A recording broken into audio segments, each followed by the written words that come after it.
جمهوری دموکراتیک کنگو، سومین سفر ما به آفریقا در قالب Let's Go Africa. اینجا کانال پل مدیریت و من امیر حامد رضایی هستم.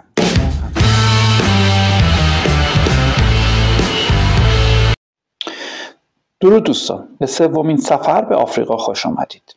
امروز قراره که پرواز کنیم به سمت جمهوری دموکراتیک کنگو، کشوری که برای ما تا حدودی معروف و مشهور هست. ولی چرا؟ به خاطر واژه کنگو. واژه کنگو یه واژه‌ای هستش که به خاطر اینکه دو تا کشور رو در بر میگیره، در این حالی که واژه آشنایی هست، واژه گیج کننده و میشه گفتش که تا حدود زیادی کانفیوزینگ برای ما به حساب میاد. برای داده هایی که در این سفر در اختیارتون قرار میگیره و تقدیمتون میشه، هم از مصاحبه استفاده کردیم، هم از داده های اینترنتی و هم از تجربیات دوستانی که به جمهوری دموکراتیک کنگو دسترسی داشتن، باهاش کار کردن یا به اونجا سفر کردن. برای آغاز بحثمون بد نیست سری بزنیم ببینیم که زمین اوضاع احوال ما و کنگویی‌ها چطوری هستش. ما الان با اونا به اصطلاح چندیم. اگر بخوایم به آمار و ارقام در واقع تجارت متقابلمون با هم دیگه فکر بکنیم و بریم سراغ اونا، اولین مسئله‌ای که پیدا می‌کنیم اینی که تقریباً به غیر از ترید مپ که خب تا حد زیادی وابستگی داره به آمارهای گمرکی خود ما منبع معتبر چندان دیگه ای نداریم. حالا چرا؟ چون برخلاف برای مثال کشوری مثل رواندا که ما میبینیم که یه سایت و پورتال و درگاه و دم و دستگاهی داره که ازش میتونیم مثل اطلاعات بگیریم، اینجا از این خبرها نیست و تقریبا میتونم بگم که سایت معتبری که وابستگی داشته باشه به خود در واقع کنگویی‌ها یا به اصطلاح به جمهوری دموکراتیک کنگو به صورت دقیق چیزی وجود نداره. روی ترید مپ که میریم و نگاه میکنیم میبینیم که واردات ما از کنگو $0 بوده، یعنی ما به هیچ عنوان در آخرین آمار منتشر شده هیچ وارداتی از کنگو نداشتیم، ولی صادراتی کم و بیش داشتیم. این صادرات ما چیزی حدود $568,000 بوده که چند تا سرفصل اصلی HS کد رو، سرفصل 19، 35، 33 و 85 رو در بر میگیره.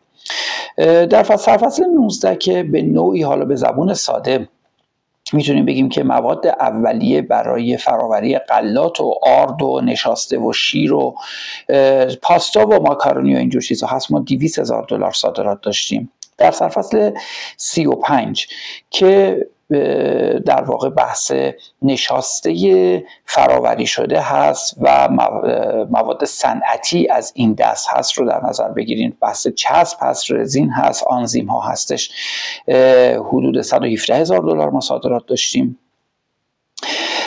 در بحث مواد اولیه عطر و لوازم آرایش و اینجور چیزا $100,000 صادرات داشتیم و در سرفصل شماره 85 که شامل ماشینالات برقی و تجهیزات از این دست هستش و قطعات الکترونیکی چیزی حدود $50,000 صادرات داشتیم. بقیه چیزا هم سرجم روی هم دیگه با حدود $100,000 بودن که جمعاً میشن یه چیزی حول و حوش $568,000 صادرات ما به این کشور بوده. خب عدد صادرات ما به نسبت توتال بیزینس آف ایران عدد بدی نبوده و میتونیم بگیم که یک شریک تجاری اصلی صادراتی برای ما محسوب میشه و همین هم خواهیم دید که رفتار ما با اونا چطور بوده، چه کارایی رو انجام دادیم. خب اینجا یه پرسشی که حتما به وجود میاد اینی که چرا سومین کشور سراغ در واقع جمهوری دموکراتیک کنگو رفتیم؟ خب دلیل اولش همین هستش که به نسبت تجارت بدی باهاشون نداریم، یه طرف هم هستش و داریم صادرات انجام میدیم. بحث دومی که وجود داره این که همین الان یک خبر داغ روی این کشور وجود داره و بحث درگیریش با گروه 23 مارس هستش که توی سفر دوم به رواندا هم روش صحبت زیادی رو داشتیم، اونجا خیلی کامل بررسی کردیم. یه بحث دیگه است که میخوایم این سوء تفاهم و سردرگمی در ارتباط با اسم رو براتون برطرف کنیم. در کنار اینا این کشور یکی از بزرگترین کشورهای آفریقایی و البته یکی از بزرگترین کشورهای دنیا هستش که یک پهنه خاوری باختری رو در قاره آفریقا به هم وصل میکنه و یک محدوده ترانزیتی فوق‌العاده به حساب میاد. این کشور یکی از کشورهای بسیار پر همسایه هستش که بخشی از این همسایه هاش دقیقاً شرکای تجاری ما هستند در قاره آفریقا که خب در نتیجه حالا این کشور رو ما انتخاب کردیم به عنوان سفر سوم.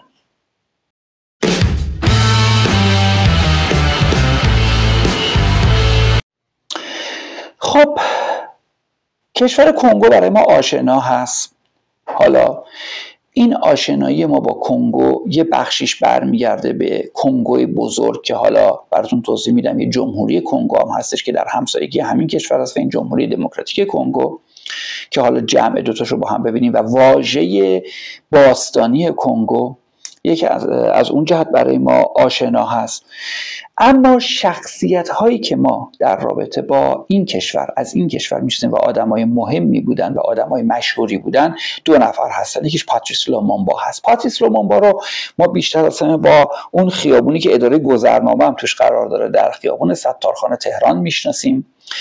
پاتریس لومومبا نخست وزیر این کشور بوده، شخصیت به اصطلاح آزادیخواه بوده، شخصیت ملی بوده در کشور جمهوری دموکراتیک کنگو که توسط بلژیکیا به طرز بسیار فجیعی به قتل میرسه و جنازش رو در اسید حل میکنن که جنازه باعث در واقع حالا شورش و درگیری و این داستانا نشه و بتونن قضیه رو به سمت مفقود شدن و گم شدن و آدمربایی و فرار و این داستانا پیش ببرن.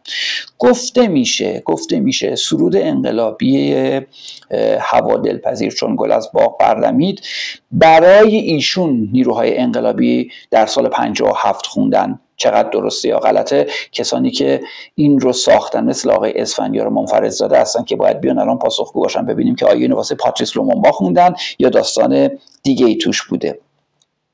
جدای از اینا این شخصیت رو ما میبینیم که در جاهای مختلف ازش اسم برده شده، توی فیلم‌های سینمایی مختلف دربارش صحبت شده. فیلم سینمایی ایتالیایی هستش به نام راز جنایت که روی فیلم هم هست. البته فیلم خیلی جذابی نیست به خاطر اینکه صحنه‌های خشن زیاد داره و به نوعی دنبال این هستش که پیگیری کنه ببینه که حالا داستانی که مرتبط با آژانس اطلاعات مرکزی آمریکا هست اونجا چند دقیقه در ارتباط با این بحث آقای پاتریس لومومبا صحبت میشه و به طور کلی شخصیت معروف و مشهوری در سطح بین المللی هست. نفر دومی که ما خیلی اسمش رو از رسانه ها شنیدیم آقای جوزف کابیلا هست که برای چندین دوره رئیس جمهور این کشور بود و روی آقای جوزف کابیلا امروز ما بیشتر صحبت میکنیم. اگر دنبال این باشیم که ببینیم این کشور آیا به نوعی برای مثال یه دستاورد خیلی مهم داشته، به فرض اونطوری که حالا مصری‌ها داشتن و در پادکست بازاریابی در سرزمین ابوالهول توضیح دادیم که اصلا واژه پیپر ریشه مصری داره و از پاپیروس گرفته شده. نه، اینا چیز خاصی رو نداشتن.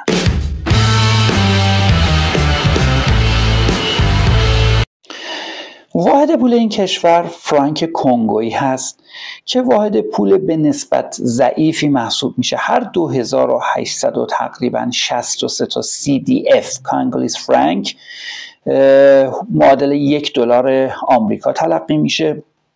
این نرخ مربوط به امروز بوده از روی سایت xe.com و ملیت این کشور رو نمیگن کنگوییان، این رو توجه میگن کانگولیس.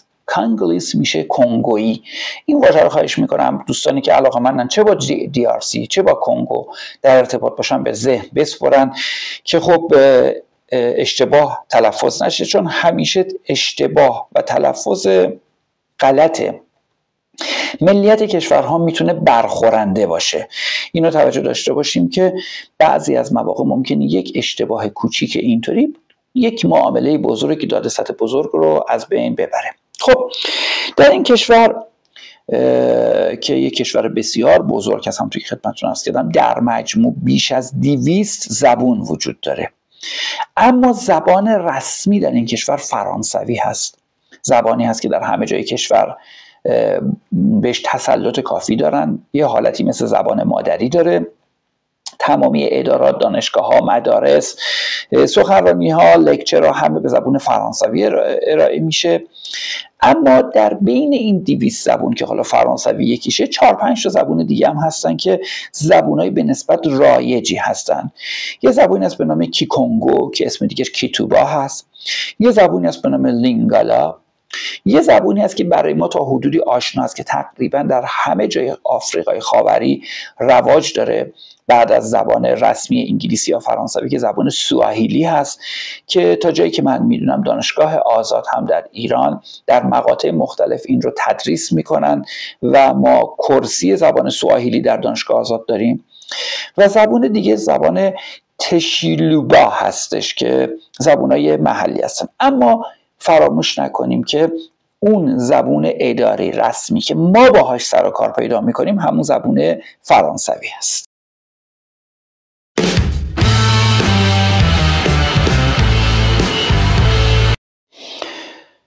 خب فرض کنید که حالا تصمیممون رو گرفتیم که بریم جمهوری دموکراتیک کنگو. این که تصمیممون رو گرفتیم یعنی چی؟ یعنی اینکه سنجش آمادگی بین المللی انجام دادیم، مطمئنیم که توان ارتباطات بین المللی در شرکتمون وجود داره. دوم، کار TMR انجام دادیم، Target Market Ranking، اومدیم پتانسیل سنجی کردیم و مطمئن شدیم با توجه به ویژگی‌هایی که شرکت ما داره و محصولی که شرکت ما داره و یا تقاضاهایی که شرکت ما داره، حالا ممکنه برای واردات باشه، کشور جمهوری دموکراتیک کنگو یک کشوری هستش که داره پتانسیله و به درد فعالیت میخوره. برای رفتن به اونجا برنامه‌ریزیامون هم انجام دادیم. حالا میخوایم بریم حالا یا نمایشگاه، یا میخوایم بریم مذاکره‌ای داریم، میخوایم بریم سرنخیابی کنیم یا هر چیز دیگه. خب طبیعتا نخستین گام ویزا هست، روادید. برای اینکه بریم سراغ روادید، اگر بریم سراغ سایت پاسپورت ایندکس، اونجا میبینیم که برای ما ایرانی‌ها عنوان شده که ما میتونیم ویزای فرودگاهی بگیریم و آبی هست که میتونیم بریم اونجا داخل فرودگاه بریم. اما واقعیتش اینه که وقتی با مشاورای سفر صحبت میکنیم اینو نمیپذیرن و میگن نه اینطور اطلاعاتی که رو سایت پاسپورت ایندکس هست در عمل اجرا نمیشه. این دومین کشوری است در آفریقا که ما با این مسئله داریم باش روبرو میشیم. اولیش مصر بود که در بازاریابی در سرزمین ابوالهول هم براتون توضیح داده شد که اونجا هم ما یه همچین تناقضی رو میبینیم. خب بیشتر کشورهای دنیا میتونن یک ویزای الکترونیک از طریق سایت congo-evisa.com بگیرن که خب این میبینیم که برای ایرانی‌ها آپشنی در نظر گرفته نشده. همونطوری که عرض کردم یه تناقض وجود داره که ما ویزای فرودگاهی نمیتونیم بگیریم و باید حتما بریم سراغ گرفتن ویزای فیزیکی. یکی از دلایلی که این برنامه یه ذره با تأخیر داره الان آماده میشه و تقدیم میشه خدمت شما دوستان گرامی این بود که ما یه استعلامی گرفتیم از تعداد بسیار زیادی از آژانس‌های مسافرتی که ببینیم که اینا کدومشون میتونن ویزای DRC بگیرن و با کمال تعجب دیدیم هیچ کدوم و تقریبا هیچ کسی مسئولیت رو نمیپذیره. عنوان میشه که ما باید پاشیم جمع کنیم بریم ترکیه، بریم آنکارا، بریم سفارت جمهوری دموکراتیک کنگو در آنکارا برای گرفتن ویزا. حالا چرا اونا اینجا سفارت ندارن؟ اما در تو بحث سفارت بیشتر توضیح میدم، تعجب بزرگتری هم وجود داره. خب میبینیم که گرفتن ویزا اصولا از کنگویی کار پرچالشیه. از یه طرف خدمات کنسولیشون معمولا محدودیت داره. برای مثال میبینید که نفرات کافی ندارن. برای مثال میبینید که به یه سری از کشورها خدمات ارائه نمیکنن. برای مثال میبینید که این فرآینداشون گنگ و مبهم هست. کارشون رو کند انجام میدن، تأخیر زیاد دارن، اطلاعات به طور دقیق مشخص نیست. این فرآیندها واقعا پیچیدگی داره و کسی هم نیستش که درست حسابی جواب بده بهمون.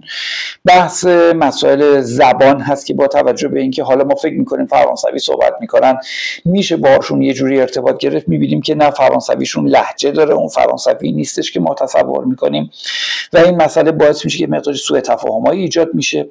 این کشور ناامنی بوده، انباشته از کودتا و درگیری‌های این شکلی. اینه که سکیوریتیز چک زیاد هستش روی اینکه خارجی‌ها میخوان بیان اونجا و یه مقداری سخت ویزا میدن. یه داستان دیگه ای هست. از همون مدارک عجیب و غریب زیاد میخوان، مسائل در واقع مدارکی که گاهی مقابل راحتی قابل تأمین نیست. حالا شما فرض کنید که پا شدید رفتید در ترکیه، رفتین آنکارا و میبینید که در ترکیه در آنکارا یه سری مدارکی میخوان که حالا برای شما در دسترس نیست و برای همینا هستش که ما اصولا میگیم که خیلی باید محتاط باشیم در رابطه با ویزای این کشور و مسائل مرتبط با ویزا در این کشور. از لحاظ اینکه چه مدارکی از شما میخوان که همیشه میخوان، اون قسمتی رو که ما مطمئن هستیم اینه که گذرنامه با 6 ماه اعتبار حتمیه مثل همه کشورهای دیگه. حالا مواردی بوده که در اینجا عنوان شده، تجربیاتی که دوستان گرامی داشتن که حتی با 6 ماه رو هم رضایت ندادن، گفتن حداقل باید 1 سال اعتبار داشته باشه. از شما یه سری هلث داکیومنت یا مدارک مرتبط با سلامتیتون رو میخوان. مهمترین مدارکی که ازتون خواسته میشه در این رابطه، یکی بحث واکسن تب زرد هست که باید تشریف ببرین انیستو پاستور، حتما واکسن بزنید. گواهی واکسن کووید 19 هست. اینجا در نظر داشته باشید که ممکنه با توجه به هشدارهای سازمان جهانی بهداشت انیستو پاستور بهتون توصیه کنه که واکسن‌های بیشتری رو بزنید. اینه که حداقل 2 هفته پیش از رفتن به سفر برید واکسناتون رو حتما بزنید که اگر خدایی نکرده علائمی داشت فرصت کافی داشته باشید. یکی از بحثایی که در اینجا خیلی مهم هستش بحث مالاریا هست. این کشور دومین کشور بزرگ مبتلا به مالاریا در دنیا محسوب میشه. دائما هشدار داده میشه روش، اوضاع مالاریاش بسیار خرابه.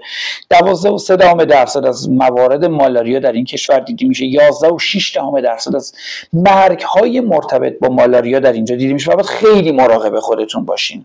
خیلی مراقب خودتون باشین. شما منتها مالاریا ویژگی خاصی داره، اونم اینه که باید داروی محلی حتما با توجه به جهش‌های ژنتیکی مکرری که لارو مالاریا داره و از طریق پشه آنوفل منتقل میشه باید داروی محلی مصرف کنید. تا زمانی که داروی محلیتون مصرفش کامل نشده، دورش کامل نشده، از پوشیدن لباسهایی که بدنتون بیرون باشه مثل شلوارک، لباسهای آستین حلقه‌ای، آستین کوتاه پرهیز کنید و خیلی با دقت و با در واقع حوصله باش برخورد کنید. همین مسئله باعث میشه که حداقل هر مدت زمانی که میخواید برنامه‌ریزی کنید برای حضور در جمهوری دموکراتیک کنگو 3 تا 4 روز بهش اضافه کنید.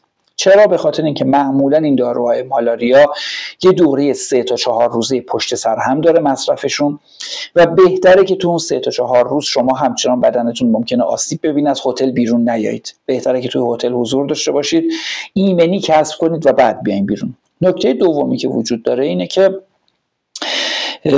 توی این 3 تا 4 روز ممکنه این دارو خودش ایجاد علائم بکنه و نیاز به استراحت داشته باشیم. همونطوری که بقیه مواردشون نامشخص هست، هزینه‌های ویزاشون هم نامشخصه، بین $100 تا $135 گفته میشه این اواخر گرفته شده. البته خب خیلی ویزای گران قیمتی نیست. در کنار این نقاط ضعفی که از این لحاظ این در واقع کشور داره، ما باید به یک نکته دیگه هم بهش حتما توجه بکنیم که اوضاع فرودگاهیش خوبه. تعداد زیادی فرودگاه داره، از اینا 16 تاش فرودگاه‌هایی هستن که فرودگاه‌های در واقع بین المللی محسوب میشن. مشهورترینشون فرودگاه کینشاسا است که فرودگاه اندیلی هم شهرت داره که فرودگاه اصلی این کشور محسوب میشه. ایرلاین های زیادی رو این کشور پرواز دارن. مشهورترینشون اتیوپیان هست که بسیار ایرلاین مشهور و معتبری هست. ترکیش هست. ایر فرانس هست، کنیا ایرویز هست، ای اسکای هست، قطری هست، اجیپت ایر هست، کانگو ایرویز هست که مال خودشونه، اس ای هست، ساوث افریکن ایرویز، بروسل ایرلاینز و ایرکوت دیواره یا هواپیمایی ساحل آج. قیمت بلیط برای اینکه ببینیم به چه ترتیبی هست، تا برای پرواز در روز 20 فروردین ماه ما قیمت گرفتیم با دلاری که اومده بودش حدود 98,000 تومان، در می اومد ارزون ترین ترکیش ایرلاینز با چیزی در حدود 190 میلیون تومان هر نفر رفت و برگشت. هتل رو اگر بخوایم نگاه کنیم، اوضاع هتل اونطوری که توی کشورهای دیگه خیلی خوبه، اینجا خوب نیست، اما در مجموع هتل‌های بدی هم نداره. قیمت هتل بر اساس حالا استعلامی که من از مشاور سفر خودم گرفتم، بین $70 تا $270 هتل های قابل تحمل میتونید پیدا کنید. اما همینجا من به شما بگم، شما در کلا آفریقا هر چقدر هتل گرونتری برید، ایمنی خودتون بالاتر هستش. هتل های مشهوری که در شهر کینشاسا وجود داره که ما احتمالاً اونجا بیشترین کار رو خواهیم داشت، به خصوص با توجه به جمعیتش و اینکه پایتخت هست، فلوو کانگو هتل هستش که مال گروه بلیزون هست، هیلتون کینشاسا هست، پولمن کینشاسا هست، کین پلازا هستش، نووتل در اینجا شعبه داره، هتل مملینگ هست، هتل استلا هست، ایکساروس هست، هتل رویال هست و هتلی به نام هتل سلطانی. اینا هتل های خوب کینشاسا هستن، ولی خب در زمان لازم شما حتما از تریپ ادوایزر خودتون کمک بگیرید. برای سفر به این کشور حالا یه مقداری در تو مالاریا صحبت کردیم، اینجا بالاخره وضعیت بهداشتی و درمانی خوبی نداره. اگر دارویی باید مصرف کنید، داروهاتون همراهتون باشه، اما فراموش نکنید که حتما نسخه کاغذی همراهتون داشته باشید. اینجا پلیسشون خیلی حساس هستش به خاطر مسائل امنیتی که دارن و ممکنه که براتون دردسری درست بشه. اینه که حتما داروهایی که همراه میبرید اولا حداقل باشه، خیلی حجم زیاد نباشه، و نکته دومی که حتما نسخه قابل فهم بین المللی همراهتون داشته باشین با مهر و امضا و تمامی مواردش. نکته دیگه که وجود داره اینه که خب چه فصلی در اینجا بهتره؟ بهترین فصلش از می هست تا سپتامبر، تقریبا از 10-15 روز دیگه تا حدود شهریور. حواستون باشه تو نیمکره جنوبی فصل برعکس ایران هستش و البته چون در منطقه استوایی هست تقریبا فصل ثابت داره، اون تا اینجا فصل بهترشون هستش. زمانی که خواستید اونجا تشریف ببرید از همین ایران که میخواین حرکت کنید فکر تاکسی رو بکنید که زمانی که به فرودگاه رسیدید حتما بعضی از این هتل خودشون شاتل دارن میان دنبالتون، از وجود شاتل اطمینان پیدا کنید. و نکته دوم اینه که اگر شاتل نداشت حتما از همین ایران برای راننده هماهنگی لازم رو به دست بیارید. کشور هم ناامنه، هم مسئله که هستش اینه که خیلی کشور نیست که استانداردهای بالایی داشته باشه. هر زمانی هم اونجا خواستید ماشین بگیرید حتما با رسپشن هتل هماهنگ کنید، با سکیوریتی هتل هماهنگ کنید، سوار هر ماشینی در اونجا نشین. کار رنت و سراغش نرین، هم هزینهش براتون بالا در میاد، همین که کشوریه که زیرساختای خوبی نداره، از ترافیک و جاده بد گرفته تا بحثای ناامنی و نمیدونم پلیسی که ممکنه که ازتون بخواد مثلا فرض کنید سری مدارکی بهش بدین که حالا از گواهینامه بین المللیتون ایراد بگیری یا چیزای دیگه، دچار این مسائل نباشید. خب اینو تا اینجا پس ما متوجه شدیم که چطوری ویزا بگیریم، این ویزا چه دردسرایی ممکنه داشته باشه.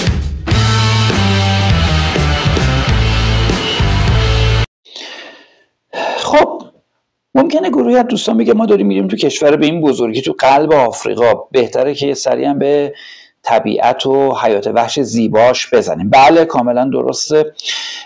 عمده مناطق قابل تردد برای توریست ها که از امنیت نسبی برخوردار باشه بیشتر در منطقه خاوری یا شرق این کشور واقع شده. البته تو ماه‌های اخیر اونجا به شدت درگیری بوده. گمون میکنم که اگر که ما همین امروز رو بخوایم در نظر بگیریم خیلی امنیت نداره، ولی در مجموع اونجا منطقه دارای زیرساختی هستش که یه منطقه بزرگی است که اینو ما میتونیم به 2 قسمت تقسیمش کنیم. یکی منطقه هستش به نام کوه نیراگونگو که کوه نیراگونگو کوهی هستش که یک کوهی هست که آتش فشان زنده و فعالی داره و یه جورایی میتونیم بگیم که بسیار زیباست. برای رفتن به اون در واقع و دیدن این آتش فشان یه منطقه است به نام کیباتی پترول پست که از اونجا شروع میکنیم با حضور در واقع راهنماهایی که بیشتر میتونم بگم که از این رنجرهای پارک‌های حیات وحش هستن. دوستانی که تو سن و سال من هستن اسکیپی رو یادشون میاد. مثلا یه آدمایی فکر کنید که همکارای پدر اون پسره توی سریال اسکیپی، یه آدمای این تیپی هستن که شما رو راهنمایی میکنن 4-5 ساعت، ظاهرا 4 تا 5 ساعت 6 ساعت یه کوهنوردی داره که احتمالاً کوهنوردی خیلی سنگینی هم نباید باشه، چون احتمالاً راه رو آماده کردن برای رفتن و رسیدن و بازدید از این آتش فشان. البته خب طبیعتاً از فاصله قابل توجه. جدای از این حالا میشه گفتش که اون پارک رنجرز شما افرادی هم هستن که به صورت خصوصی کار میکنن که کارت شناسایی و مشخصات دارن و با اونا هم میشه رفت و دید. که اگر خواستید از این آپشن دوم استفاده کنید، باز حتما از ابتدا توی هتلتون از ریسپشن و کانسیرج و سکیوریتی هتل حتما کمک بگیرین که مطمئن باشین یه موقع اونجا با آدم خطرناکی سر کار پیدا نکنین. در نزدیکی همین منطقه یک پارک دیگه است به نام پارک ویرونگا، پارک ملی ویرونگا که یک منطقه حفاظت شده یونسکو هستش و به نوعی میشه گفتش که قدیمی ترین منطقه یا پارک ملی دنیا محسوب میشه. این دقیقاً روی مرز اوگاندا و رواندا قرار میگیره، دقیقاً به اون مرز شرقی خیلی نزدیک میشه، دقیقاً همون منطقه‌ای که احتمالاً درگیری الان خیلی زیاد باید باشه و یه منطقه است که از لحاظ تنوع بیولوژیکی یکی از بهترین و زیباترین مناطق دنیا هست. نکته جذابی که در رابطه با این منطقه وجود داره اینه که کارتون زیبا، انیمیشن بسیار زیبای گوریل انگوری رو که ما صحبتش رو میکنیم و گوریل بنفش، این در واقع که تحت عنوان گریت ایپس بهشون میگن و گوریل انگوری رو شما در اونجا میبینید. گوریل انگوری یک گوریلی هستش که بسیار دوستانه برخورد میکنه، با آدما نزدیک میشه، با آدما دوست میشه. این بخش از این پارک ویرونگا اقامتگاه و زیستگاه اصلی این گریت ایپس هست و شامپانزه ها میدونید از لحاظ تعداد کروموزوم نزدیکترین خویشاوند ما محسوب میشن. ما 46 کروموزومی هستیم، اونها 48 کروموزومی هستن و این گوریل ها و شامپانزه ها در اونجا زیستگاه اصلیشون هست، بزرگترین زیستگاهشون هست. البته حیوانات دیگه هم وجود دارن، کرگدن هست، فیل هست و چیزهای دیگه هم هست برای کسانی که علاقه‌مند حیات وحش هستن. منتها اون حضور گوریل ها و شامپانزه ها بسیار پررنگه و با حضور اون پارک رنجرز میشه به سادگی و با ریسک بسیار پایین با اینا نزدیک شد، باشون عکس یادگاری گرفت و ثبت خاطره کرد.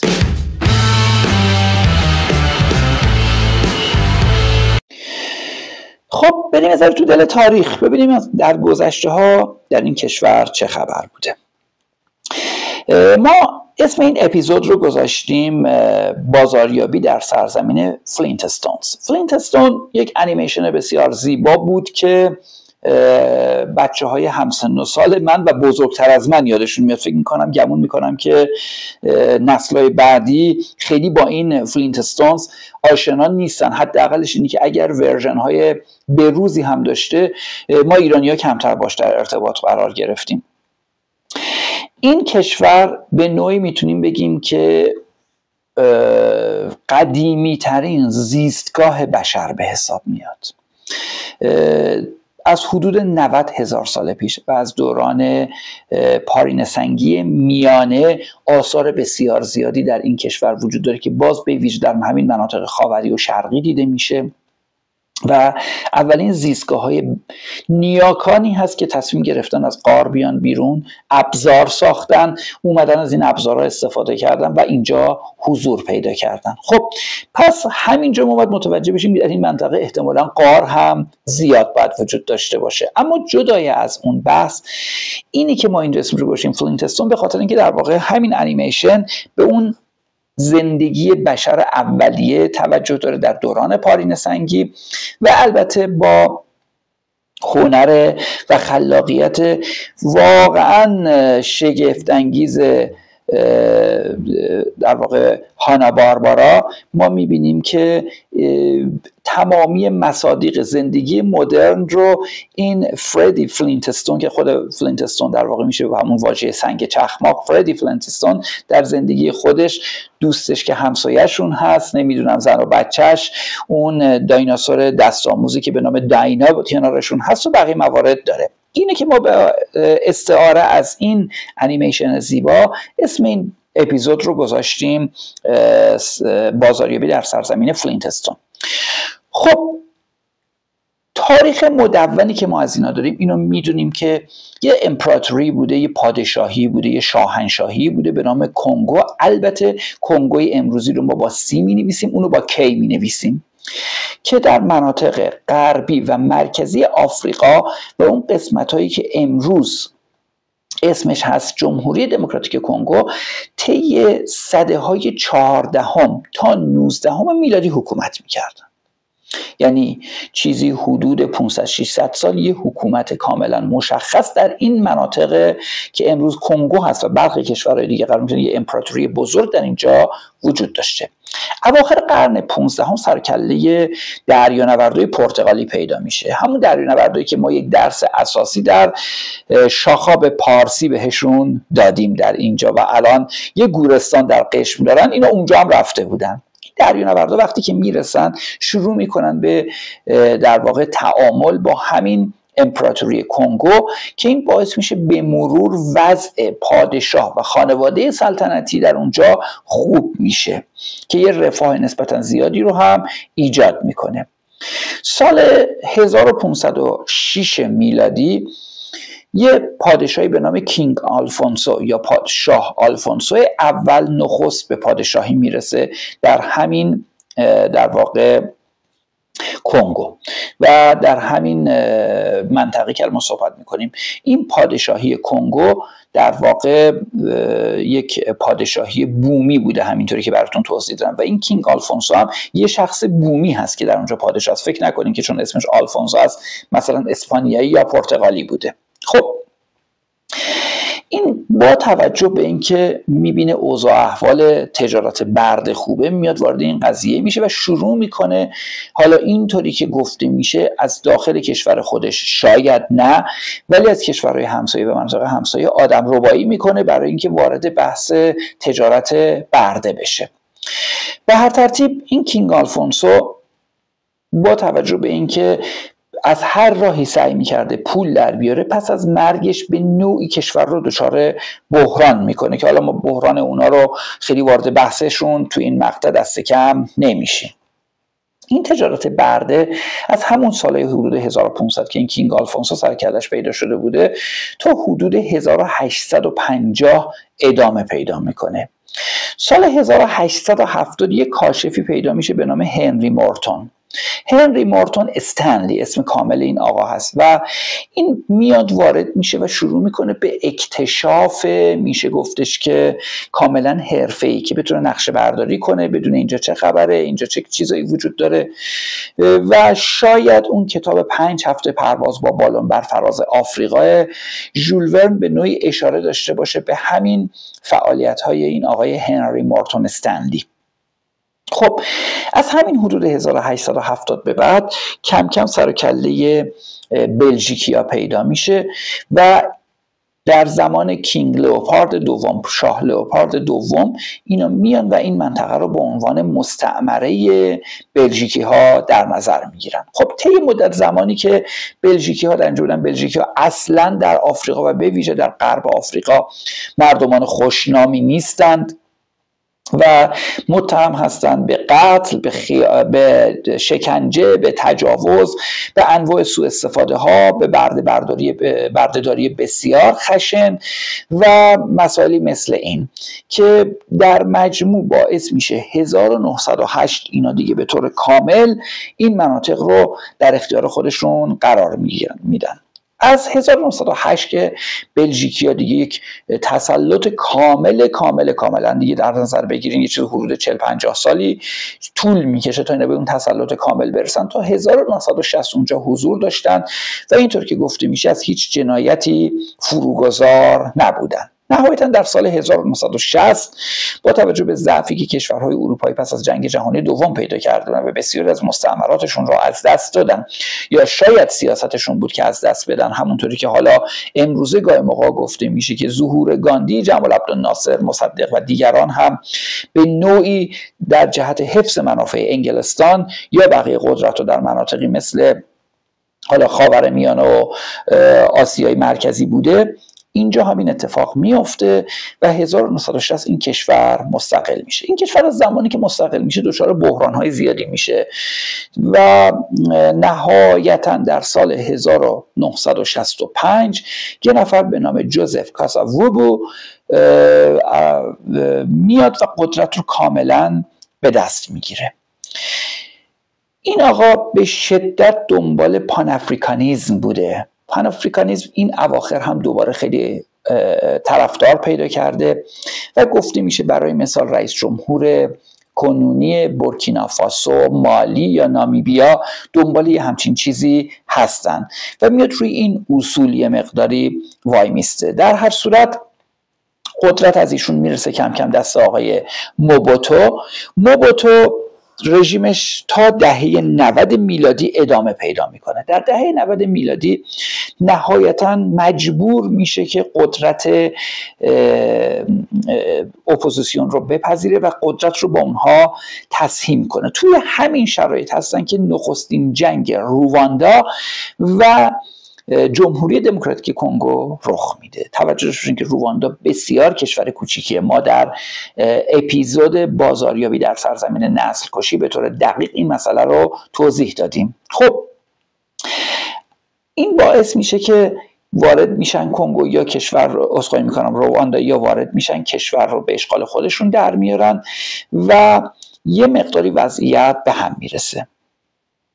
در نهایت در سال 1997 یه نفر به نام لورنت دریز کابیلا قدرت رو به دست میگیره. این آقای کابیلا که قدرت رو به دست میگیره میاد و اولین کاری که انجام میده یه مقداری از اون اصول پانافریکانیسم فاصله میگیره. در اون شرایط پانافریکانیسم بنا به هر دلیلی اون آقای موبوتو اسم کشور رو به زئیر تغییر داده بود، ایشون برمیگردونه دوباره اسم رو میکنه همون جمهوری دموکراتیک کنگو، پرچم سابق رو برمیگردونه و سعی میکنه سر و سامونی به اوضاع کشور بده که جنگ دوم اتفاق میفته. در این جنگ دوم رواندا و کنگو که رواندایی رو این بار یه سری کشورهای دیگه هم همراهیشون میکنن، باعث میشه که نهایتا قدرت رو ایشون مجبور میشه که از دست بده و خودش هم ترور میشه در سال 2001 و کشته میشه. در یه همچین شرایطی هستش که پسر ایشون به نام جوزف کابیلا با حضور نیروهای خارجی به قدرت میرسه، قدرت اونا رو میپذیره، باهاشون کنار میاد و سعی میکنه که خیلی صلح‌آمیز برخورد بکنه. کم کم با اینا کنار میاد، خارجی‌ها کشور رو رها میکنن و میرن و خود جوزف کابیلا در اینجا باقی میمونه، کل قدرت رو به دست میگیره. در انتخابات سال 2011 هم مجددا به عنوان رئیس جمهور انتخاب میشه و این حضور ایشون و اینکه تونست با دنیا کنار بیاد، با نیروهای متخاصم کنار بیاد، صلح رو به کشور برگردونه، باعث شد که اسمی باشه که برای ما هم آشنا باشه. در سال 2018 یه شخص دیگه‌ای به نام فلیکس شیسکدی به عنوان رئیس جمهور انتخاب میشه که این نخستین بار در تاریخ جمهوری دموکراتیک کنگو است که انتقال قدرت بدون استفاده از زور اتفاق میفته و این آقا طی یک در واقع میشه گفتش که انتخابات قدرت رو به دست میگیره. اون آقای در واقع حالا کابیلا هم میاد قدرت رو به ایشون تفویض میکنه و میده و خودش میشه سناتور. این وسط اینای داستانی که دارن که دائما هم تکرار شده، همین بحث شورشی های توتسی یا گروه 23 مارس هستش که تا امروز، همین الان که من دارم این اپیزود رو آماده میکنم و تقدیم شما میکنم، مذاکرات صلح در قطر ادامه داشته. جزئیات این درگیری ها در اپیزود بازاریابی در سرزمین نسل‌کشی اومده، دوست داشتین میتونید اونجا ببینید که الان وضعیت درگیری چی بوده. این مذاکرات در قطر ادامه داشته، اما به دلایلی که در رسانه ها اعلام نشده فعلا معلق باقی مونده.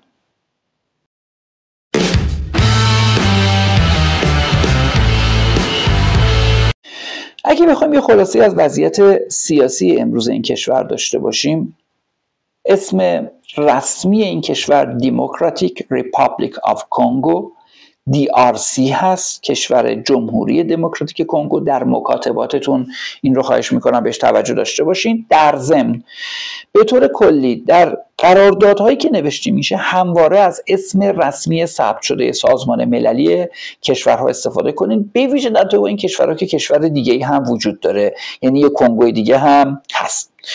خب این آقای رئیس جمهور فعلی 2019 قدرت رو در ادامه انتخابات 2018 به دست گرفته. دوره‌های ریاست جمهوری در این کشور 5 ساله در قانون اساسیشون تعریف شده و در مجموع کشور خیلی پیشرونده محسوب نمیشه، درگیری و مشکل و مسائل زیاد داره. در تمام سالهای گذشته همواره در بخش‌هایش یا در بعضی مواقع در همه جاش خشونت و جنگ و درگیری زیاد دیده میشه.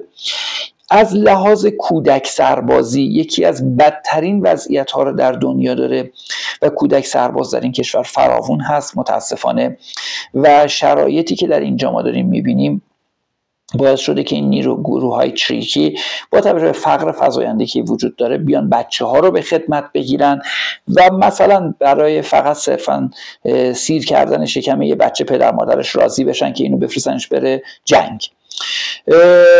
ارتباط بسیار خوبی قاعدتا باید با قطر داشته باشه، به خاطر اینکه توی این درگیری اخیرشون با گروه 23 مارس ابتدا آنگولا به عنوان یک همسایه اومد جلو، اما آنگولایی‌ها نتونستن کاری رو انجام بدن، نهایتا قطری‌ها اومدن و وارد شدن. این در شرایطیه که حواسمون باشه بیشترین مبادلات تجاری رو در منطقه ما با بحرین دارن، اما ظاهرا روابط سیاسی بهترینش با قطر هستش.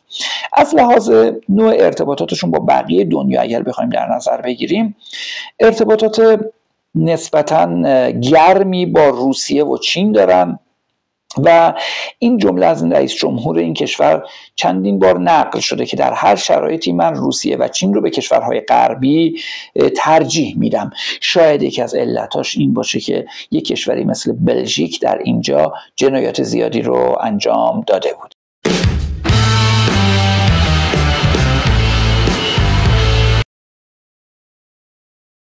اگه بخوام وارد بحث‌های جمعیتی کشور جمهوری دموکراتیک کنگو بشیم، به اصطلاح بحث دموگرافیکش رو بخوایم بهش روش مقداری بررسی بکنیم، که تصور میکنم نکات بسیار جذابی برای کسانی باشه که بخوام واقعا کار بیزینسی در اینجا انجام بدن. نرخ شهرنشینی در این کشور بر اساس آخرین آمار منتشر شده که مربوط به بانک جهانی میشه در سال 2023 47%، کمتر از نصف، نشون میده که بخش بزرگی از کشور جمعیت غیر شهری هستن. جمعیت غیر شهری میتونه روستایی باشه، جمعیت غیر ساکن باشه، جنگل نشین باشه، جمعیت بدوی باشه و اینو ما میتونیم بگیم که این در واقع نرخ پایینی هستش. خب این باعث میشه که ما یه مقداری در رابطه با سبک زندگی در این کشور دچار سردرگمی باشیم. طبیعتاً برای اینکه اگر بخوایم واقعاً بریم اونجا IRM انجام داشتیم، TMR انجام داشتیم، مارکتینگ پلنمون رو نوشته باشیم، باز هم ما نیاز به این داریم که مارکت سروی انجام بدیم. در بیشتر این کشورهای آفریقایی ما یک پدیده تکراری رو می‌بینیم، اونم اینه که شرکت‌های محلی مارکت سروی، تحقیقات بازار، معمولاً شرکت‌های خوبی نیستن، یا اونایی که خوب هستن مثلا در این بخشی که حالا به نوعی میشه گفت تحت فرهنگ فرانسوی بیشتر قرار میگیرن، ما میبینیم که هزینه ها خیلی بالا در میاد و کاملا به صرفه تر هست که از شرکت های ایرانی، به ویژه شرکت هایی که حالا ارتباطات زیادی با اون منطقه داشتن، کار تحقیقات بازار انجام دادن، با اون ارتباط بگیریم. اگر علاقه‌مند به این موضوع بودین حتما با ما در تماس باشید تا بهتون بگیم که به چه شکلی باهاشون، با اینجور شرکت ها در ایران در ارتباط باشیم. پراکندگی جمعیت در این کشور بسیار پراکندگی، میتونیم تمرکز بسیار پایینی داره. 50 نفر در هر کیلومتر مربع هست که تقریبا 1/10 رواندا هست. در رواندا هر کیلومتر مربع 523 نفر آدم زندگی میکنن. جمعیت خود کینشاسا حدود 16-17 میلیون نفره و از لحاظ این که بخوایم بگیم که یک شهر بخواد وسعت پیدا کنه، بزرگ بخواد بشه، به قول سازمان ملل fastest growing mega city هست، یک کلان شهر بسیار با سرعت رشد بالا که خب یا بالاترین دنیا در واقع محسوب میشه. خود این 16 میلیون نفر رو ما اگر که برای شرکت‌های ایرانی بخوایم در نظر بگیریم، بخوایم پوشش بدیم، خودش کافی هست. شهرهایی مثل لومونباشی 2,200,000 نفر جمعیت دارن، شهر مویمایی 2,100,000 نفر جمعیت داره، کانانگا 1,247,000 نفر جمعیت داره. امید به زندگی در این کشور نسبتاً پایین، حدود 60 سال هست. میانگین سنی بسیار پایین است، کشور بسیار جوان هست با حدود 15.8 سال. وقتی که میانگین سنی اینقدر پایین باشه، خب پس ما باید توقع اینو داشتیم که مصرف نسبتاً بالا باشه و هر کالایی اونجا مصرف بشه. شاید همین میانگین سنی بسیار پایین است که کودک سربازان رو هم به یک معضل در این کشور تبدیل کرده. مذاهب رو در این کشور بخوایم نگاه کنیم، آمارا بسیار متغیره. تقریبا هر گروه مذهبی سعی کرده آمارا رو به نوعی به نفع خودش دستکاری کنه، خیلی آمار دقیقی نداریم. اما وزارت کشور ایالات متحده آمریکا عنوان میکنه که در این کشور حدود 95.1% مسیحی هستن، 1.5% مسلمون هستن که تعداد شیعیان بسیار کم هستش، چیزی حدود ظاهرا عدد خیلی کوچیک هست و بقیه مذاهب حدوداً 2.5% هستن. خب نرخ سواد به رغم تمام این مسائل از بسیاری از کشورهای آفریقایی بالاتر، حدود 81% جمعیت باسواد داره که فقط از 2016 تا الان 3.5% رشد فزاینده داشته و این برمیگرده شاید به اون عرفی که این روزها در آفریقا داره دیده میشه که حتی امنیت رو در اولویت دوم قرار میدن و در ابتدا سعی میکنن که روی تولید مغز افزار کار بکنن. آفریقایی‌ها تو این زمینه بسیار خوب دارن عمل میکنن، دارن تلاش میکنن که جمعیتشون رو هر روز باسوادتر کنن. از لحاظ شاخص اصلی توسعه و اون چیزی که ما بهش میگیم Human Development Index، شاخص توسعه انسانی، بسیار وضع بدی داره کشور. 481,000 هست عدد HDI شون.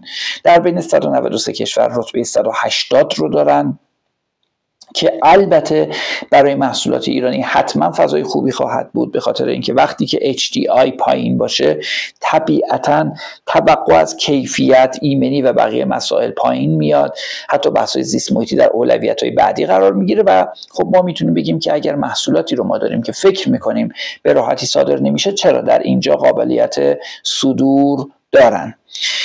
اما در کنار این حواسمون باشه که این کشور از 2002 تا الان از 376,000 رسیده به 481,000 که رشد قابل توجه و خوبی بوده. نرخ بیکاری در این کشور خیلی بالا نیست، نرخ بیکاری پایینه، نسبتا 4.5% هست. این نرخ بیکاری از زمان این آقای رئیس جمهور جدید از 2019 به این ور دائما کاهنده بوده و این کشور دائما به کسانی که بیان در اونجا بتونن ایجاد اشتغال کنن روی خوش نشون داده. نسل زد و نسل آلفا طبیعتاً با یک در واقع حالا میانگین سنی 15.8 سال باید خیلی زیاد باشه و ما اینو میدونیم که حتی در دور افتاده ترین نقاط جهان هم یک فرهنگ نسبتاً مشابه یا بهتر بگیم نیازها و خواسته های مشابهی در بین این گروه سنی هست که میتونه برای ما راهگشا باشه از لحاظ برنامه‌ریزی های بازاریابی ما. خب نکته بعدی که وجود داره این که ببینیم این کشور توش وضعیت فساد چطوریه. اگر یادتون باشه در پادکست بازاریابی در سرزمین ابوالهول ما دیدیم اوضاع مصری‌ها از ما بهتر بود. در بازاریابی در سرزمین نسل کشی رواندا هم باز دیدیم اوضاع از ما بهتر بود. اینا اوضاع خوبی ندارند و برخلاف اون دو تا کشور وضع ما از اینا بهتر هستش. از 100 امتیازی که بعد بیارن 20 امتیاز بیشتر نیاوردن. در بین 180 کشور رتبه 163 رو دارن، اما در سالهای آخر نوسان هم زیاد داشتن. هر از گاهی که دولت فشار آورده تونسته تا حدودی جلوی فساد اداری رو بگیره. برای یادآوری خدمتتون عرض میکنم که اینا اگر 20 امتیاز آوردن ما 23 امتیاز آوردیم، خیلی وضعمون فرقی نمیکنه. رتبه اینا اگه 163 است، رتبه ما 151 هست. و اگر ما بحث فساد اداری رو به عنوان بخشی از فرهنگ سازمانی در یک کشور بخوایم تلقی کنیم، میتونیم بگیم که ما تو این زمینه شاید خیلی مشکل زیادی نداشته باشیم. متوجه میشیم که اونا چطوری رفتار میکنن، فقط در حد متوجه شدن.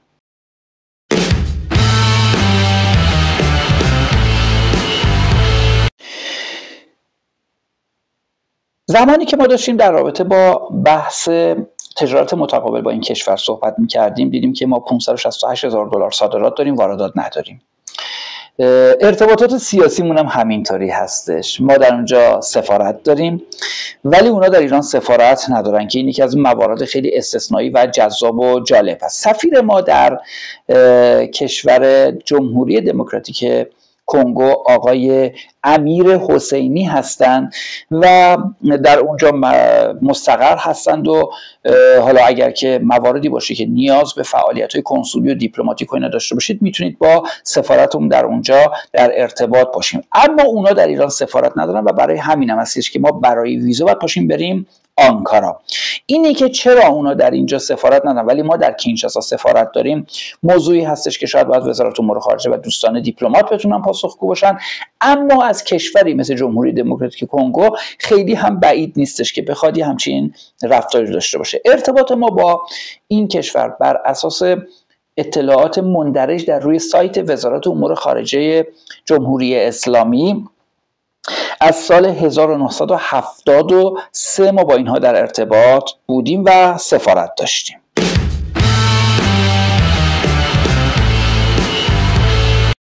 خب اگر ما بخوایم در نظر فرهنگی بسنجیم ببینیم وضعیتشون چطوری هست، مثل بسیاری از کشورهای آفریقایی هافستد بررسیشون نکرده، اطلاعات خاصی دربارهشون نداریم.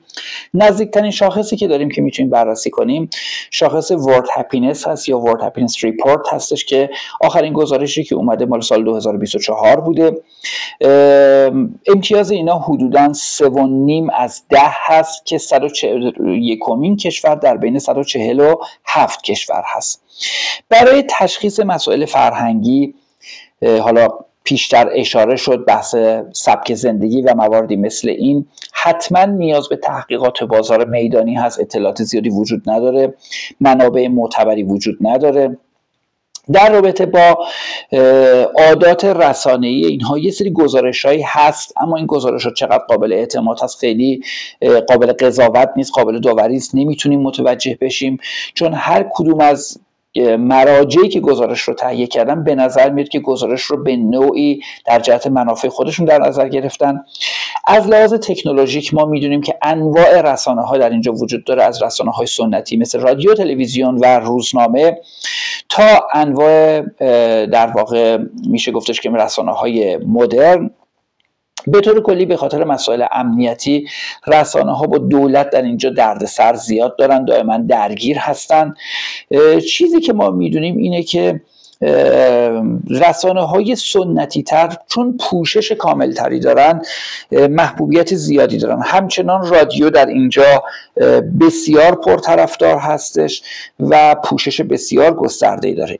این که کشور مبدأ ایران رو چه نگاهی بهش دارن اطلاعات زیادی نداریم. با هر کدوم از دوستانی که در اونجا رفت آمد داشتن پرسیدیم، این رو عنوان میکردن که حتی با مواردی برخورد کردن که نمیدونستن اصلا ایران کجا هست. خب طبیعی هم هستش، در یک کشوری هست در اونور عملا کره زمین با سطح اطلاعات و سواد محدود طبیعتا ممکنه که همچین مسئله‌ای هم به وجود بیاد. این که ما بخوام ببینیم که این آدما اصولاً در این کشور چه رفتارهایی دارن و چقدر میشه دربارشون قضاوت کرد، خب این خیلی کار سختیه. جمعیت خیلی زیاده، حدود 105 میلیون، بعضی آمارا تا 117 میلیون. کشور بزرگی هست، توش قومیت ها و اتنیک های زیادی هستن و تاریخ طولانی داره. ببینید این از اون کشورهایی هستش که دست کم ما اینو میدونیم از قرن 14 به بعد دائما حکومت مستقر داشتن تا حدود 1870. تازه بعد از اونم مستعمره‌ای بودن که زیر ساخت داشته. اینطوری نبوده که ما بخوایم بگیم که یه کشوری هست که تازه تشکیل شده. از این کشورهایی هستش که به زور اومدن تشکیلش دادن.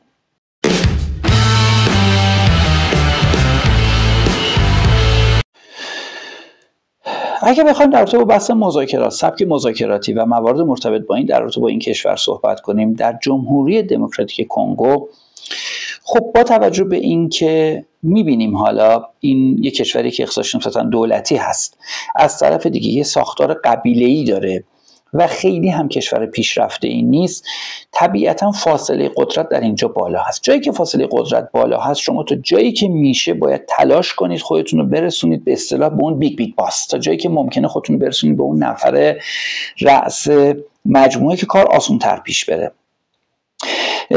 چند تا پیشنهاد من براتون دارم در رابطه با مذاکرات با این کشور، با توجه به اینکه اینا همین الان، همین امروز خدمتتون عرض کردم خبر اومده که مذاکراتشون با گروه 23 مارس معلق باقی مونده در قطر.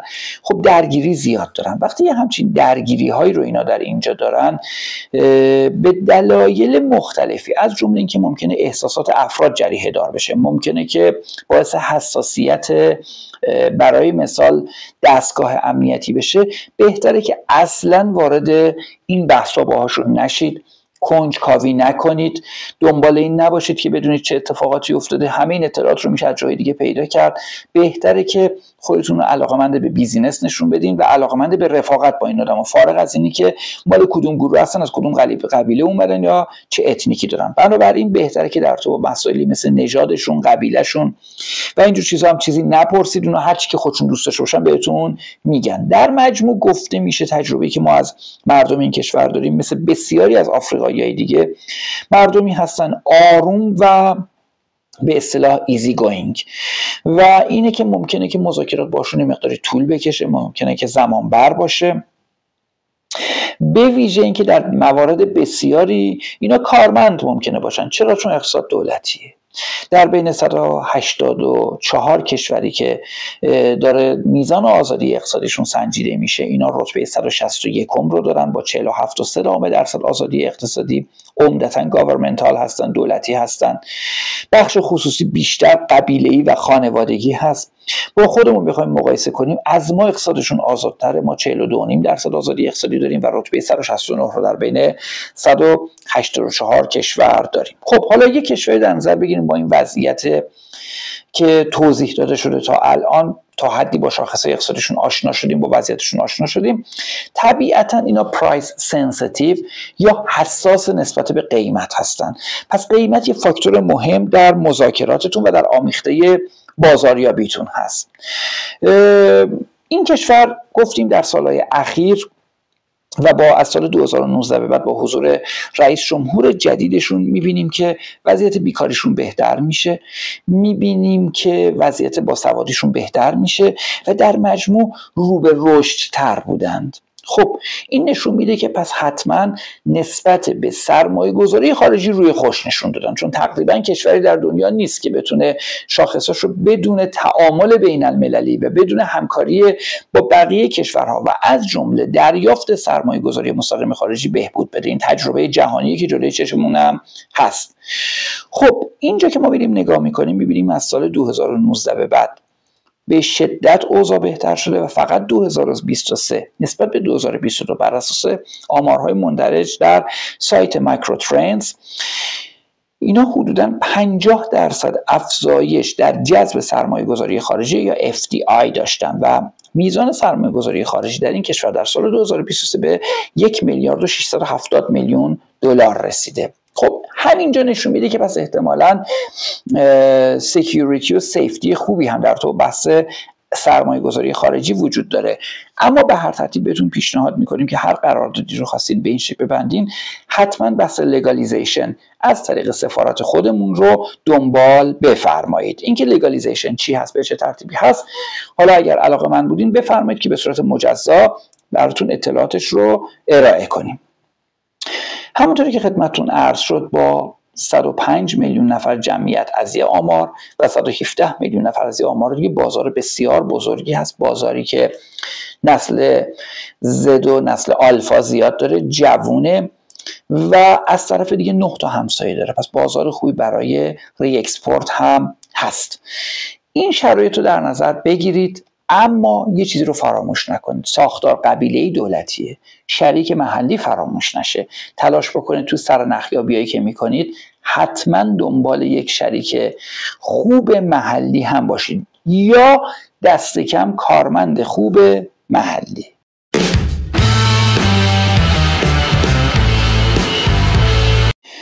معمولا صحبت به اینجاها که میرسه و گفته میشه که خب فعالیت بی تو بی اینجوری باشه، بی تو جی اینجوری باشه، فرهنگی اینطوریه، مذاکره اونطوریه، صحبت میشه که خب نمایشگاه چی دارن. ما برای نمایشگاه وقتی که میریم اون سایت ایونتس آی تا بتونیم نمایشگاه‌های معتبرشون رو پیدا کنیم، نمایشگاه زیاد داره برگزار میشه در جمهوری دموکراتیک کنگو، اما اینکه کدوما نمایشگاه‌های معتبری هستن، ایونتس آی فقط یک نمایشگاه رو داره به ما نشون میده که تحت عنوان DRC Mining Week Expo and Conference هستش، کنفرانس و نمایشگاه هفته معدن جمهوری دموکراتیک کنگو. امسال از حدود 11 ژوئن تا 13 ژوئن 3 روز در شهر لومونباشی داره برگزار میشه. خب نمایشگاه دیگه رو ایونتس آی توصیه نمیکنه، بهتون پیشنهاد میکنیم که نمایشگاه دیگه شون رو شرکت نکنید، اما از نمایشگاه کشورهای همسایه استفاده کنید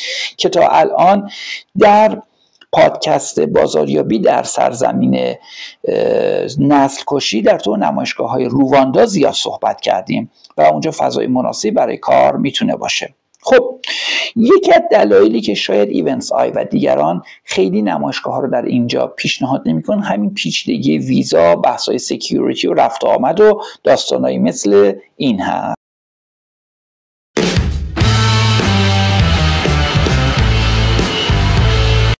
حالا فرض کنید که ما از پتانسیل کشور جمهوری دموکراتیک کنگو با کار TMRی که انجام دادیم مطمئن هستیم، با کار اینترنشنال ردینس میجرمنتی که انجام دادیم از آمادگی خودمونم مطمئن هستیم، یه برنامه اولیه چیدیم، کار مارکت سروی انجام دادیم، ویزا گرفتیم و میخوایم پاشیم بریم اونجا. حالا میخوایم بریم اونجا، باید بدونیم که فضای کسب و کار به چه ترتیبی هست که اگر خواستیم شرکتی ثبت کنیم، خواستیم وارد قراردادی بشیم، بریم اوضاع به چه ترتیبی هست.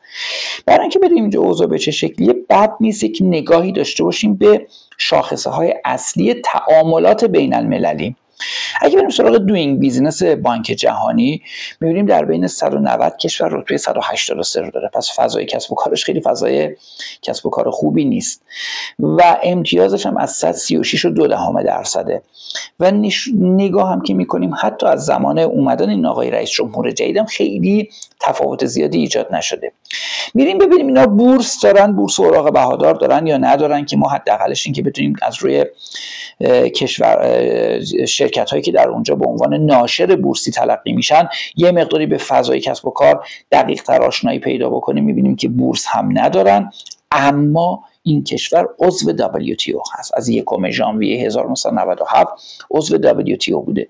شما بسیاری از مقررات و قوانین و رژیم های تجاریشون رو میتونید از طریق WTO به دست بیارین. نکته بسیار مهمی که اینجا وجود داره که من معمولا این رو زیاد از شرکت‌های دانش بنیان و نوآور و اینجور چیزا میشنوم، اینه که تصور میکنن که آفریقا فضای راحتی برای کار کردن هست، اما ما نباید اینو یادمون بره که شرکت‌های دانش بنیان ما یک ضعف بنیادین دارن. معمولا این دانششون رو نیومدن داکیومنت کنن، براش کپی رایت در نظر بگیرن یا سرتیفیکیت های دیگه ای رو بگیرن، مثلا پتنت داشته باشن، و خیلی از اینا هم نمیتونن بگیرن، چون متاسفانه بسیار از این شرکت‌های ایرانی با مهندسی معکوس در واقع تشکیل شدن. حواسمون باشه چون WTO ممبر هستن، پیمان تریپس رو امضا کردن و مشخصا متعهد به این بحث ها هستن. اگر خواستید اونجا برید حتما از لحاظ داکیومنتی خودتون رو تقویت کنید. این دقیقاً مختص شرکت‌های دانش بنیان هست.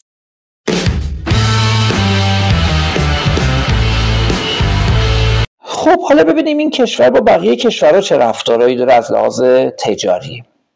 این کشور در مجموع چیزی حدود 25 میلیارد و 700 میلیون دلار در سال واردات داره. وارداتش سوخت، انواع روغن‌ها، مواد شیمیایی، مواد معدنی، فرآورده ها و محصولات صنعتی، ماشینالات، خودرو، مواد اولیه، گروهی از مواد معدنی، آهن و فولاد، دارو، تجهیزات پزشکی، غلات، مواد غذایی رو در بر میگیره. در واقع یک پیوستار بسیار گسترده هست که نشون میده بسیار تنوع داره، گوناگونی داره واردات این کشور. وارداتش رو از کجاها انجام میده؟ مهمترین شرکای وارداتیش این کشورها هستن. من به ترتیب عرض میکنم. شریک تجاری اول این کشور جمهوری خلق چین هست. شریک تجاری دومش امارات عربی متحده است. در واردات داریم عرض میکنیم. آفریقای جنوبی سومین در واقع میتونیم بگیم که کشوری است که جمهوری دموکراتیک کنگو از اونجا داره واردات انجام میده. هندوستان، بلژیک، عربستان سعودی، تانزانیا، بحرین و ایالات متحده آمریکا. توجه داشته باشین که به طور کلی با منطقه خلیج فارس داره خوب کار میکنه. الان امارات رو ما در اینجا داریم، عربستان رو داریم، بحرین رو هم داریم، داره ازشون واردات انجام میده. انگاری اون میزان وارداتی که از ما داره انجام میشه عددش اونقدر بزرگ نبوده که جزو شرکای تجاری اصلی قرار بگیریم. خب به کجا صادرات انجام میده و چه چیزایی رو صادر میکنه؟ محصولات صادراتیش مس هست، انواع مواد شیمیایی هست، سنگ‌های معدنی هست، مروارید و سنگ‌های قیمتی هست، مواد معدنی دیگه هست و کاکائو هست. در مجموع 28 میلیارد و 600 میلیون دلار هم صادرات داره. یعنی تراز تجاری این کشور مثبته. اینو حواسمون باشه. از این نظر هست که وضع بدی نداره و شاید برای همین است که در سالهای اخیر هم بیکاریش کاهش پیدا کرده، هم سرمایه گذاری خارجیش افزایش پیدا کرده و هم سواد و HDIش و این چیزاش بهتر شده. خب به چه کشورهایی صادر میکنه؟ در صادرات هم جمهوری خلق چین کشور در واقع مقصد اصلیش هست، بازار هدف صادراتی اصلیش هست. آفریقای جنوبی، هنگ کنگ، موزامبیک، سنگاپور، تانزانیا، امارات عربی متحده، سوئیس، ویتنام و زامبیا. چند تا از این کشورها همسایه هاش هستن. نگاه بکنیم الان میبینیم که برای مثال تو اینجا ما زامبیا رو داریم میبینیم، تانزانیا رو داریم، این جزو کشورهای همسایه هست، ولی گویا به همه همسایه ها صادر نمیکنه. یعنی از این پتانسیل بسیار خوب ری اکسپورتش خیلی خوب بهره برداری نمیکنه. برای اینکه ببینیم چطوری میشه با تجار و بازرگاناشون در ارتباط قرار گرفت، یک اتاق بازرگانی منسجم متمرکز نداره مثل ما که مثلا بگیم اتاق بازرگانی و صنایع و معادن و کشاورزی ایران. نه، همچین چیزی نداره، اما چندین اتاق بازرگانی داره به صورت پراکنده که مهمترین و مشهورترینش اتاق بازرگانی آفریقای جنوبی و جمهوری دموکراتیک کنگو هست.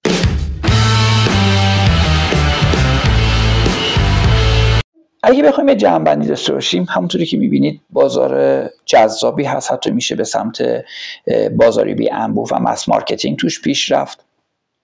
پتانسیل خیلی خوبی برای در واقع صادرات مجدد برای اکسپورت داره که حالا توی همون منطقه اگه ما بخوایم نگاه بکنیم کشورهای آفریقای جنوبی، موزامبیک، تانزانیا و زامبیا جزو بازارهای هدف صادراتیش همین الان هستن. یه مقداری کشور بی ثبات هست، یه مقداری این مشکل وجود داره که بوروکراسی گیج کننده و سردرگمی داره، بوروکراسی منظمی نداره و این یه مقداری کار رو سخت میکنه.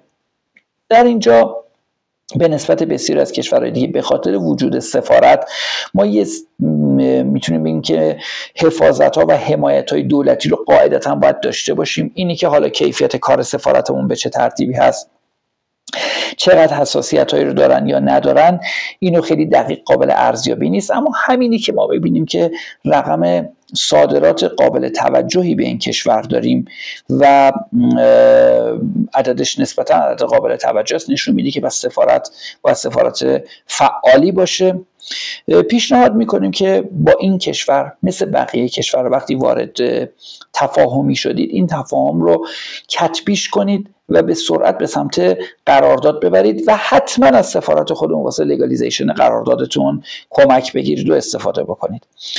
نمیدونیم اینا آیا امکان دسترسی به رتبه‌بندی اعتباری رو دارن یا ندارن. اگر نداشتن و خواستید قرارداد بزرگی ببندید، دست کم از شرکت‌های ایرانی کمک بگیرید برای اینکه براتون کار دو دیلیجنس انجام بدن، براتون اینا رو ارزیابی اعتباری بکنن که توی این زمینه اگر مشکل داشتین با ما در تماس باشید که بهتون شرکت‌های معتبری رو معرفی کنید. در کنار همه اینها دو تا توصیه همیشگی پایانی: اولا خودتون رو، منظور خودتون، شرکتتون و پرسنلتون رو تقویت کنید از لحاظ ادراکی، از لحاظ ارتباطی، از لحاظ عملیاتی و همونطوری که دیدید از لحاظ فیزیکی.